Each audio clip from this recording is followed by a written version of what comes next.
Merci mes petits chéris. Vous avez tous été adorables. On se connaît ni d'Ève ni d'Adam. Et vous m'avez donné tellement d'amour. C'est adorable. Merci à tous. Le truc, c'est que ça ne suffit pas à guérir les blessures. Et non. Mais ça aide. Ça aide beaucoup. Et donc, qu'est-ce qu'on fait? Comment on fait quand on a une émotion comme ça? Un flot d'émotions énorme. D'abord et avant tout, il faut accepter. Il faut accepter qu'on est dans une position vulnérable, qu'on ressent une grande émotion. Il ne faut pas la refouler. Il faut accepter. Et juste la laisser être le temps qu'elle est là. Je vous raconte pas tout ce que j'ai chialé ma race. En l'occurrence, j'ai chialé ma mère. Il faut laisser sortir toute cette émotion. Mais derrière, il faut aussi y mettre des mots. Les mots nous permettent de prendre conscience des changements en fait qu'on a apportés. À chaque fois qu'on a une grande émotion comme ça, c'est nécessairement que quelque chose ne va pas bien et que donc y a quelque chose à changer. Et comme on est des bêtes sociables quand même, c'est beaucoup plus facile, rapide, efficace d'en parler à quelqu'un, un ami qui vous aime sans condition, un ami qui vous aime même quand vous êtes en colère, même quand vous agissez dans la peur, même quand vous vous sentez pas aimable et pas aimé. Pour moi, ça a toujours été ma sœurette. Donc on a bien discuté, on a bien mis les choses en mots. Il vous faut quelqu'un qui va vous écouter vraiment. C'est pour ça que toute cette empathie, avec vos commentaires, vos likes, tout ça, je me dis, waouh, il est beau le monde quand même. Je suis certaine que nous sommes tous capables d'écouter l'autre pleinement et entièrement, sans aucun jugement et dans un love infini. Infini et inconditionnel. J'en suis certaine, ça je vous en parlerai aussi parce que j'ai fait l'expérience vraiment de d'où ça nous vient. Teasing. Moi ce que j'aime faire aussi, c'est des petits soins énergétiques. Alors bon là je me suis lancée dans une série de soins sur 21 jours et j'en suis au 19e. Puis bon je vous avouerai que pour le moment je comprends pas très bien les énergies, mais elles ont de l'effet. J'ai été initiée au Reiki il y a 8 ans, un truc comme ça, par un monsieur, mais incroyable, incroyable. Et qui me disait que de toute façon les énergies, c'est les énergies, elles s'en fichent si c'est du Reiki chinois ou du Reiki amérindien ou du Reiki égyptien, quelle que soit la culture qui en parle, quelles que soient les méthodes, en fait, les énergies, c'est les énergies.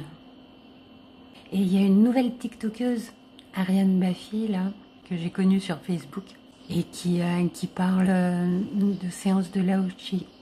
Et dans une de ses vidéos sur YouTube, et j'ai déjà entendu ça, j'ai déjà entendu dire ça. Les énergies de l'humanité, de la planète, en fait, elles sont en train d'augmenter de toute façon. Et maintenant, en fait, a priori, il n'y a plus besoin d'initiation.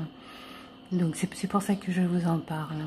Mais alors attention, vraiment, si vous vous lancez dans les énergies, il faut vraiment éviter toutes les pensées négatives à l'avenir et à jamais. Il suffit d'une intention. Les intentions, c'est tout. C'est tout ce qu'il nous faut. Et vous pouvez imaginer que l'énergie rentre par votre chakra de la couronne là et qu'elle ressort par les mains. Moi là j'avais des douleurs dans la poitrine et dans le plexus solaire qui étaient... Donc j'y suis allée, j'ai massé. C'est important aussi d'expulser en fait tout ça. Et si la douleur a été aussi intense, c'est que c'était des énergies que j'ai retenues en fait depuis toujours. C'est des choses qui sont restées bloquées en moi. Et donc, en ayant l'intention, comme ça, de les faire circuler et de les sortir, en fait, de notre corps, tout en massant, ça suffit, ça fait beaucoup de bien, vraiment. En général, c'est les endroits où on va avoir le plus de douleur, hein. Le plexus solaire, la poitrine. Vraiment au niveau des os de la poitrine, hein, on sent une douleur qui est bien... je ne sais pas trop comment la décrire parce que c'est ni une douleur musculaire, ni une douleur... c'est vraiment une douleur de stress. Et ça peut aussi être dans le ventre. Donc n'hésitez pas à masser aussi quand vous avez des grandes émotions comme ça. En ayant vraiment l'intention d'y apporter de l'énergie. L'énergie guérisseuse, l'énergie divine, comme vous voulez, appelez ça comme vous voulez, c'est l'énergie vitale. C'est l'énergie de la vie, appelez ça comme vous voulez. L'énergie, quoi. Ce que j'aime bien aussi faire, c'est des douches énergétiques où en fait je coupe toutes les cordes d'attachement énergétique. Et encore une fois, l'intention suffit. Donc on peut chanter une petite chanson, on peut faire vraiment les gestes de se couper toutes les cordes énergétiques au niveau de tous les chakras, hein. Ou alors sous la douche. Ce que j'aime bien faire aussi, c'est juste passer le pommeau à peu près partout sur les chakras et se dire, numéro 1, je nettoie, donc je coupe toutes les cordes énergétiques dont je n'ai plus besoin, ou toutes les cordes énergétiques qui me lient à telle ou telle personne, ou toutes les cordes énergétiques qui me lient à telle ou telle situation, ou toutes les cordes énergétiques qui me lient à telle ou telle croyance que j'ai. Ensuite, il faut vraiment avoir l'intention de envoyer les énergies qu'on a toxiques, hein, qu'on a éliminées, à la terre ou au ciel pour qu'elles se transmuent. C'est vraiment très important parce que j'ai de mes yeux vu une plante mourir en 24 heures, quoi. Comme ça, hein. Juste parce que les énergies que j'ai dégagées étaient tellement intenses. Et je les ai dégagées droit sur elle, la pauvre, sans avoir conscience de ce que je faisais, hein. Et la plante en est morte. Le lendemain, elle était toute séchée sur pied, quoi. C'était un truc incroyable. Si vous me croyez pas, tant pis. Je comprends. Mais bon, voilà. C'est important d'envoyer les énergies à la terre ou au ciel pour qu'elles se transmuent. Et derrière ça, comme on a créé un vide, en fait, on a retiré des choses de nous, il faut aussi qu'on remplisse ce vide-là, parce que sinon, il va se remplir automatiquement, hein. La nature, elle aborde le vide, hein, ça c'est clair, hein.